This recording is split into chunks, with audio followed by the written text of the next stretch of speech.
আসসালামু আলাইকুম। আশা করছি আপনারা সবাই অনেক ভালো আছেন। আমার কাছে আজকে দেখেন যে বাইকটা আছে, আমি হচ্ছে এই বাইকটার একটা নাম রাখছি। নামটা হচ্ছে white fairy R15 version 4। So আজকের ভিডিওতে আপনাদের সাথে এই যে বিএসবি মার্ট থেকে R15 ভার্সন 4 বাইকটা যে নিয়ে আসলাম, এই বাইকটা কেমন, বাইকটার মধ্যে থেকে আপনারা কি পাবেন, বাইকটা রাইড করতে কেমন লাগে, এই বিষয়গুলো হচ্ছে আপনার আজকের এই ভিডিওটাতে আপনাদের সাথে করব শেয়ার।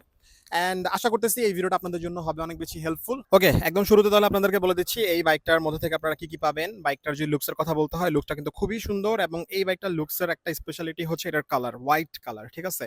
যাদের যাদের আমার মতো সাদা রং হচ্ছে খুব পছন্দের, তাদের ডেফিনেটলি এই বাইকটা দেখা মাত্রই পছন্দ হয়ে যাবে। এখানে দেখেন R15 ভার্সন 4 ব্র্যান্ডিং করা আছে। এখানে হচ্ছে ইয়ামাহার লোগো দেওয়া আছে। সামনে হচ্ছে আপসাইড ডাউন সাসপেনশন দেখা যাইতেছে। তারপর এটার মধ্যে কিন্তু খুব সুন্দর একটা ডিআরএল সেটআপ কিন্তু ব্যবহার করা হয়েছে। আর প্রজেকশন এলইডি হেডল্যাম্প ব্যবহার করা হয়েছে, যেটার পাওয়ার যথেষ্ট বেশি। আচ্ছা, আমরা যদি সামনের টায়ারের কথা বলি, 100 সেকশনের একটা মোটা টায়ার দেওয়া আছে এবং 282 মিলিমিটারের ডিস্ক, ভাইব্রেট ব্রেক ক্যালিপার এবং ডেফিনেটলি এবিএস দেওয়া আছে। শুধু সামনে না, পিছনেও কিন্তু এবিএস দেওয়া আছে। পিছনে যদি আমরা চলে আসি, 140 সেগমেন্টের একটা মোটা টায়ার ব্যবহার করা হয়েছে, এমআরএফ এর টায়ার। আর পিছনে হচ্ছে 220 মিলিমিটারের একটা ডিস্ক ব্রেক দেওয়া আছে এবং এটার মধ্যেও কিন্তু আপনারা পেয়ে যাচ্ছেন এবিএস। দ্যাট মিনস এই বাইকটা কিন্তু dual disk plus dual ABS এর একটা বাইক। ঠিক আছে? পিছনের সিট ডেফিনেটলি স্প্লিট করে দেওয়া আছে যেহেতু স্পোর্টস বাইক। আচ্ছা, যদি আমরা এই বাইকটার ইঞ্জিন ডিসপ্লেসমেন্ট সম্পর্কে যদি কথা বলি, তাহলে বলতে হবে খুবই পাওয়ারফুল একটা ইঞ্জিন কিন্তু ব্যবহার করা হয়েছে, যে ইঞ্জিনটা হচ্ছে 155 সিসির। আর ইঞ্জিনটা হচ্ছে ডেফিনেটলি লিকুইড কুলড। তারপর 4 স্ট্রোক 4 ভ্যালভ। আর এটার ফুয়েল সিস্টেম কি বলেন তো? Definitely fuel inject. এই বাইকটার এই 155 সিসির ইঞ্জিনটা 18.4 পিএস পাওয়ার প্রডিউস করবে এবং 14.2 newton metre of torque produce করবে, যেটা কিনা অনেক বেশি। এই বাইকটার যে ইনস্ট্যান্ট এক্সেলারেশন অথবা রেডি পিকআপ, এটাও কিন্তু আউটস্ট্যান্ডিং। মানে এই বাইকটার আপনি যখন এক্সেলারেশন দিবেন বা থ্রটল যখন ঘুরাবেন, দেখবেন যে বাইক হচ্ছে ছুটতেছে। এই জিনিসটা অনেক ফান লাগে আসলে। আচ্ছা, R15 ভার্সন 4 এই বাইকটার মধ্যে কিন্তু 6 স্পিড গিয়ারবক্স দেওয়া আছে। তারপর আছে ভিভিয়া টেকনোলজি, মানে হচ্ছে কি বলেন তো, ভ্যারিয়েবল ভ্যালভ অ্যাকচুয়েশন। তারপর হচ্ছে বাইকটার যদি আমি সিট হাইটের কথা বলি, 815 মিলিমিটার। সো এই বাইকটা রাইড করার জন্য মোটামুটি 5 ফুট 4, 5 ফুট 5 হাইট হলে ভালোভাবে আসলে রাইড করতে পারবেন। আপনার হাইট যদি এর থেকেও কম হয়, কোনো প্যারা নাই। যদি আপনার এক্সপিরিয়েন্স থাকে, তাহলে এই বাইকটা আরামসে আসলে চালাতে পারবেন। আচ্ছা, তারপর হচ্ছে বাইকটার যেই ট্যাঙ্ক, বড়সড় একটা বাইক। তবে এটার ফুয়েল ক্যাপাসিটি হচ্ছে 11 লিটার। আর হচ্ছে বাইকটার যে ground clearance 170 millimetre, which is a good thing actually. মোটামুটি স্পিড ব্রেকার একটু কম বাড়ি খাবে আর কি, তবে উঁচু উঁচু স্পিড ব্রেকারে ডেফিনেটলি বাড়ি খাবে। আচ্ছা, আরেকটা বিষয় হচ্ছে এই বাইকটার কার্ভ ম্যাস হচ্ছে 142 কেজি। ঠিক আছে? সো এই হচ্ছে বাইকটা সম্পর্কে ওভারঅল আসলে কথাবার্তা। আর যদি সাসপেনশনের কথা বলি, তাহলে দেখেন সামনে ইউএসডি সাসপেনশন দেখা যাচ্ছে। 37 মিলিমিটারের একটা ইউএসডি সাসপেনশন ব্যবহার করা হয়েছে। পিছনে ব্যবহার করা হয়েছে মনোক্রস সাসপেনশন। ঠিক আছে? ইন্ডিকেটরগুলো আসলে এলইডি দিলে আসলে জিনিসটা আরো মজার হইতো, তবে এলইডি ইন্ডিকেটর ব্যবহার করা হয় নাই। এই তো। সামনের যে ডিআরএল সেটআপটা ব্যবহার করা হয়েছে, এটা কিন্তু খুবই সুন্দর। আচ্ছা, আর আপনাদেরকে যদি এখন এই বাইকটার যে স্পিডোমিটার, এটা যদি দেখাই দেই, দেখেন স্পিডোমিটারটা কিন্তু মোটামুটি খুব বেশি বড় না। মানে R15 ভার্সন 3 তে আরো বড় স্পিডোমিটার ব্যবহার করা হয়েছিল, এটা একটু ছোট। তো বাইকটা চলছে হচ্ছে, দেখেন অডোমিটার লেখা আছে 2300 সামথিং মনে হয়। হ্যাঁ, 2330 কিলোমিটার মাত্র। ঠিক আছে? তারপর দেখেন এই যে এখন হচ্ছে স্ট্রিট মোডে আছে, এখানে গিয়ার আছে, আরপিএম গজ আছে, ঘড়ি দেখতে পারবেন আপনারা।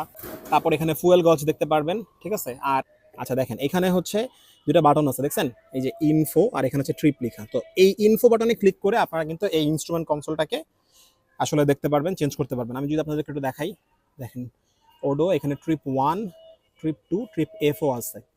ঠিক আছে? তারপর দেখেন ট্র্যাক মোড আছে, তারপর হচ্ছে অ্যাভারেজ, তারপর হচ্ছে দেখেন ট্র্যাকশন কন্ট্রোল অন করা আছে, এটা অফও করা যায়।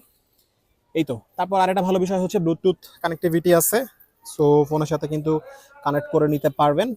তো এই হচ্ছে অবস্থা।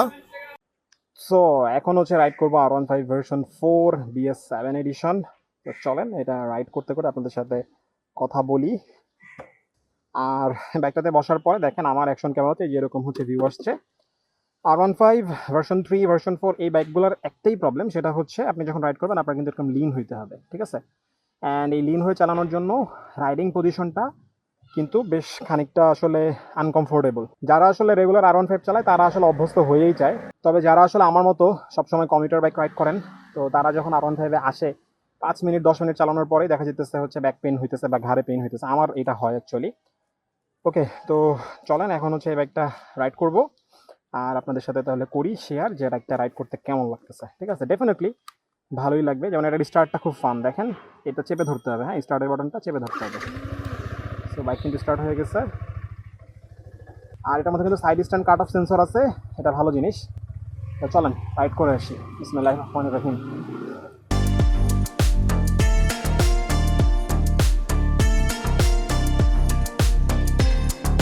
ওকে, এই বাইকটার ভালো কিছু বিষয় আপনাদের সাথে বলি। প্রথম যে ভালো বিষয়টা বলতে হবে, ডেফিনেটলি এটার যে ব্রেকিং সিস্টেম আউটস্ট্যান্ডিং।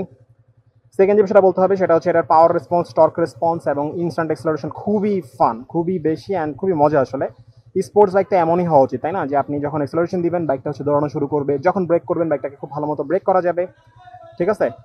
3 নম্বর যে ভালো বিষয় সেটা হচ্ছে এটার যে ইনস্ট্রুমেন্ট কনসোল, এটা কিন্তু খুবই সুন্দর, ছোটখাটো একটা ইনস্ট্রুমেন্ট কনসোল, বাট সব ইনফরমেশন আমি দেখতে পারতেছি রাইড করার সময়। গিয়ার ইন্ডিকেটর থেকে শুরু করে ফুয়েল এফিসিয়েন্সি, ঠিক আছে, ট্রিপ 1 ট্রিপ 2 আরও অনেক কিছু ভিডিওর মাঝখানে এগুলো বলছি আসলে আপনাদেরকে, সবই দেখা যাইতেছে, ঠিক আছে? সুইচগুলোর বিল্ড কোয়ালিটি ভালো লাগতেছে। বাইকের বিল্ড কোয়ালিটি হচ্ছে অ্যাভারেজ আসলে, প্লাস্টিক বিল্ড কোয়ালিটি তো, তবে প্লাস্টিক বিল্ড কোয়ালিটির মধ্যে বাইকের বিল্ড কোয়ালিটি আসলে বলতে হবে ভালো। তারপর আরেকটা ভালো বিষয় হচ্ছে এটার মধ্যে কিন্তু ট্র্যাকশন কন্ট্রোল আছে, আপনি যখন হাই স্পিডে রেভ করবেন তখন এই জিনিসটা অনেক হেল্প করবে। আর আরেকটা ভালো জিনিস হচ্ছে এটার মধ্যে কিন্তু আপনারা পেয়ে যাবেন ভ্যারিয়েবল ভ্যালভ অ্যাকচুয়েশন বা ভিভিএ টেকনোলজি, যে ভিভিএ টেকনোলজির কারণে বাইক কিন্তু খুব ছুটবে, ঠিক আছে? মানে এই বাইকটা দিয়ে আপনারা খুবই ভালোভাবে আসলে স্পিডিং করতে পারবেন। Okay, so that's all about R15 version 4। আচ্ছা, আর যদি বাইকটা নেগেটিভ সাইড বলতে হয় তাহলে বলতে হবে বাইকটার স্টিয়ারিং পজিশন কমফোর্টেবল না, যদিও যারা রেগুলার R15 চালায় তারা আসলে এটাতে ইউজড হয়ে যায়।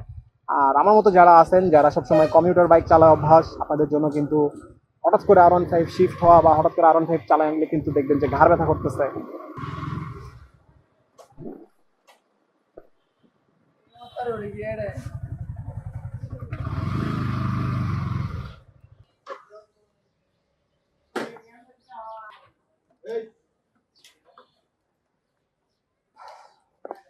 আচ্ছা, বেজিমাটা কিন্তু আমি হচ্ছে ইয়েলো কারিজমাটা নিয়েছিলাম, এই যে আরেকটা কিন্তু কারিজমার রেড চলে আসছে। এটার মধ্যে আবার দেখি যে পান্ডার স্টিকার করা আছে, এই পাশেও দেখলাম একটা স্টিকার আছে। সো যাদের লাগবে তারা কিন্তু ডেফিনেটলি বেজিমার্ট ভিজিট করতে পারেন। নাম্বারও করা আছে না? ও, 54 সিরিয়াল, ঢাকা মেট্রো ল, সেই। R15 ভার্সন 4 বাইকটা যেমন সুন্দর, এই বাইকটার ভিডিওগুলো কিন্তু খুবই সুন্দর হয়।